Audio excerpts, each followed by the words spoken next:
Hey guys, ఎలా ఉన్నారు అందరూ? చాలా రోజుల తర్వాత లాంగ్ వీడియోస్ చేస్తున్నాను. So guys, I hope you understand. చాలా పనులు ఉండడం వల్ల వీడియోస్ చేయలేకపోయాను.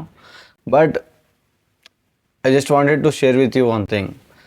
గైస్, చాలామంది చాలామంది అబ్బాయిలు ఇబ్బంది పడుతున్నారు బయట.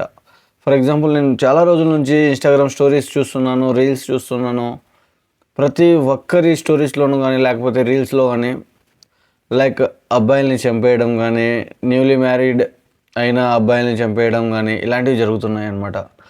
సో సమాజంలో అబ్బాయిలు ఎంత వీక్ అయిపోయారో అన్నది ఇక్కడ పాయింట్. సో అసలు ఎందుకు ఇలా జరుగుతుంది? అసలు ఏమైంది అంటే అమ్మాయిలకి ఇంత పవర్ ఎక్కడి నుంచి వస్తుంది? లైక్ ఈ చట్టాల వల్ల బేస్ చేసుకుని వాళ్ళు అలా చేస్తున్నారా, లేదంటే వాళ్ళకి ఏమైనా మమ్మల్ని ఎవరు ఏం చేసుకోలేరనే ఒక కాన్ఫిడెన్సా, లేకపోతే లైక్ మాకు ఇష్టం వచ్చింది మేము చేసుకుంటాం, మీరు ఏం చేయలేరు అని ఒక చిన్న ఇంటెన్షన్తో వాళ్ళు చేస్తున్నారా అనేది అర్థం కావడం లేదు. సో ఇప్పుడు ఏంటంటే మ్యాటరు, ప్రతి ఒక్కరు కాలేజ్లో ఉంటారు. కాలేజ్లో ఉన్న తర్వాత చాలామంది లవ్లో పడతారు, మంచిగా లైఫ్ మూవ్ ఆన్ అవుతుంటుంది. సో ఇవన్నీ ఉన్నా కూడా, ఎంత సిన్సియర్గా లవ్ చేసినా కూడా, ఎలా ఉన్నా కూడా ఒక అమ్మాయి ఒక అబ్బాయిని హ్యాండ్ ఇవ్వడం జరుగుతుంది అనమాట.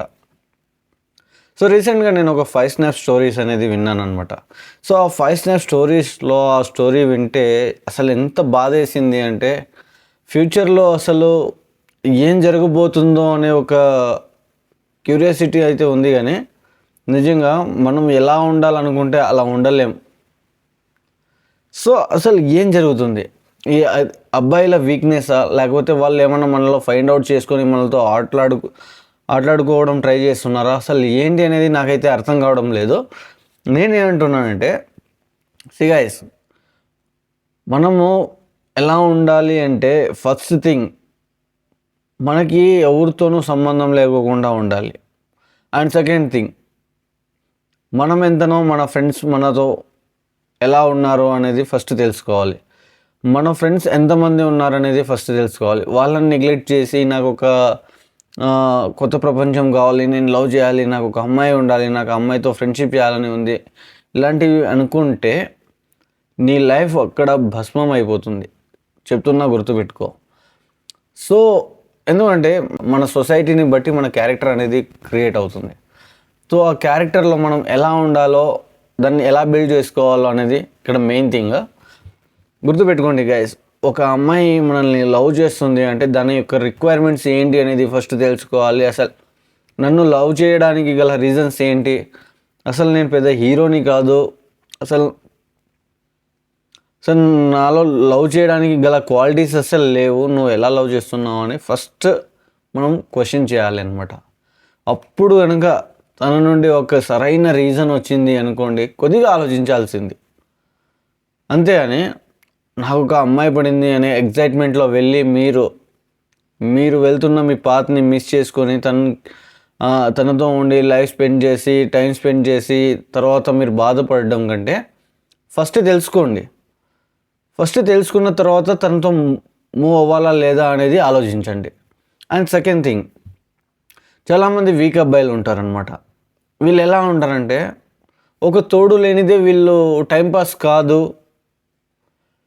అసలు చాట్ చేయందే ఆ రోజు పడుకోరు, ఇలాంటి వాళ్ళు చాలామంది ఉంటారనమాట. గైస్, వీళ్ళు ఎలా ఉంటారంటే, వీళ్ళని అమ్మాయిలు మోసం చేసినా పెద్దగా పట్టించుకోరనమాట. వీళ్ళు లైక్ హ్యాండ్ ఇచ్చినా పెద్దగా పట్టించుకోరు. ఒక అమ్మాయి కాకపోతే ఇంకో అమ్మాయి, ఇంకొక అమ్మాయి కాకపోతే ఇంకో అమ్మాయి. ఫైనల్లీ 3-4 ఇయర్స్ అయిపోయిన తర్వాత మనకి ఒక తోడు అనేది లేకపోతే వాడు పిచ్చి పడిపోతాడనమాట. సో ఇలా ఉండిపోతుంది. అందుకే నేను ఏమంటానంటే, మనము మన ఫ్రెండ్స్ మధ్య ఉన్నప్పుడు హెల్తీ రిలేషన్ అనేది మెయింటైన్ చేయాలి. ప్రతి ఒక్కటి షేర్ చేసుకోవడానికి ట్రై చేయాలి. అప్పుడే మనము పాజిటివ్ మూడ్లో ఉంటాము.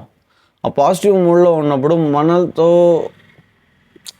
లైక్ ఒక అమ్మాయి మనం చూస్తే కొత్త పరిచయాలు చేసుకునే రకం కాదు, వీళ్ళే ఎగ్జిస్టింగ్గా ఉన్నారు అని అనుకునే స్టేజ్కి వాళ్ళు వస్తే ఖచ్చితంగా మనకి ఈ కొత్త పరిచయాలు అనేటివి ఉండదు. మనతో మాట్లాడడానికి కూడా అమ్మాయిలు భయపడతారు అనమాట.